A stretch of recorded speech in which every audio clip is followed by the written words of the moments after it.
Dans cette vidéo, nous allons corriger la méthode 1 du chapitre 2 sur les généralités de fonctions. On considère la fonction f définie par f de x égale à 2x au carré plus x moins 2. On va commencer par déterminer f de moins 1 et l'image d'un tiers par la fonction f. Donc ici, ça va être un peu de calcul. Donc on calcule f de moins 1. Donc il s'agit de remplacer donc x par moins 1 dans l'expression de f de x. Donc on écrit 2 fois donc moins 1 entre parenthèses au carré, plus moins 1, moins 2. Et ensuite on fait du calcul. Donc moins 1 entre parenthèses au carré, c'est moins 1 fois moins 1, donc plus 1. Plus moins 1 s'écrit plus simplement moins 1, moins 2. 2 fois 1 nous donne 2, moins 1, moins 2. Donc on aura 2 moins 1, donc égal à 1, 1 moins 2 égale à moins 1. Donc là, il faut bien être prudent, c'est ici, dans la première étape, on écrit donc moins 1 au carré, et non moins 1 sans parenthèse au carré. Pourquoi est-ce que ça change? Eh bien, tout simplement parce que moins 1 entre parenthèses au carré, c'est la même chose que moins 1 fois moins 1, qui nous donne plus 1, alors que moins 1 sans parenthèse au carré, eh bien ça c'est égal à moins 1 fois 1, donc c'est-à-dire moins 1. Donc là, ici, bien faire attention, on remplace x par moins 1 entre parenthèses. Calculons maintenant f de 1 tiers, donc l'image de 1 tiers. On remplace x par 1 tiers dans l'expression au-dessus.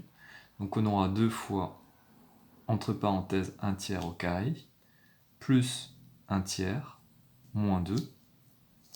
1 tiers au carré, c'est la même chose qu'1 tiers fois 1 tiers. Donc ce sera 1 fois 1 sur 3 fois 3, donc 1 neuvième. Plus 1 tiers moins 2. 2 fois 1 neuvième, eh bien ce sera égal à 2 neuvièmes, donc plus 1 tiers moins 2. On réduit tout ça maintenant au même dénominateur, donc 2 neuvièmes ne bouge pas. 1 tiers, ce sera 3 neuvièmes, et 2, c'est la même chose que 2 sur 1, donc on multiplie par 9 en haut et en bas, donc on aura moins 18 sur 9. Et maintenant qu'on a tout mis au même dénominateur, il n'y a plus qu'à simplifier. 2 neuvièmes plus 3 neuvièmes, ça fait 5 neuvièmes.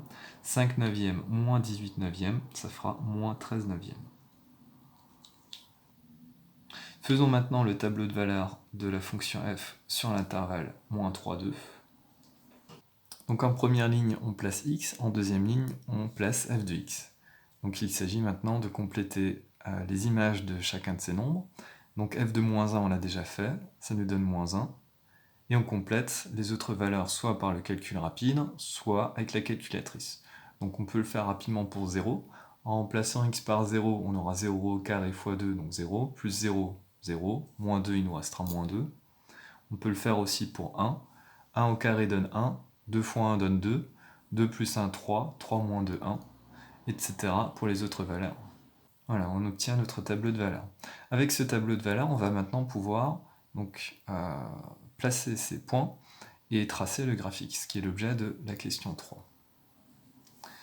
Donc pour placer ces points, dans la première ligne on aura les abscisses et dans la deuxième ligne les ordonnées correspondantes. Donc on va commencer par placer le point de coordonnées moins 3, 13. Donc moins 3 et on monte jusqu'à 13. 12, 13. Donc on est ici. Ensuite, moins 2, 4. Moins 2, 4. Ensuite, moins 1, etc. pour les autres points. Une fois qu'on a placé ces différents points, on peut les relier maintenant à main levée. Et une fois qu'on a tracé donc cette courbe à main levée, donc sans utiliser la règle, on peut répondre à la question 4. On va lire sur cette figure des valeurs approchées de l'image de 1,5. Donc d'abord, on va à 1,5 en abscisse et on cherche l'ordonnée correspondante. Donc c'est mieux de le faire à la règle. Ici, je vais le faire à la main pour aller plus vite. Voilà. Et on lit que l'image de 1,5 est à peu près égale à 5 ici. Pour calculer f de moins 2,5, c'est le même principe. On se place à moins 2,5 en abscisse. Voilà. Et on monte sur la courbe, donc normalement avec une règle. Voilà. Et on lit leurs données correspondantes. Donc ici, on lit que f de moins 2,5 pardon, est à peu près égal à 8. Voilà, c'est une valeur approchée.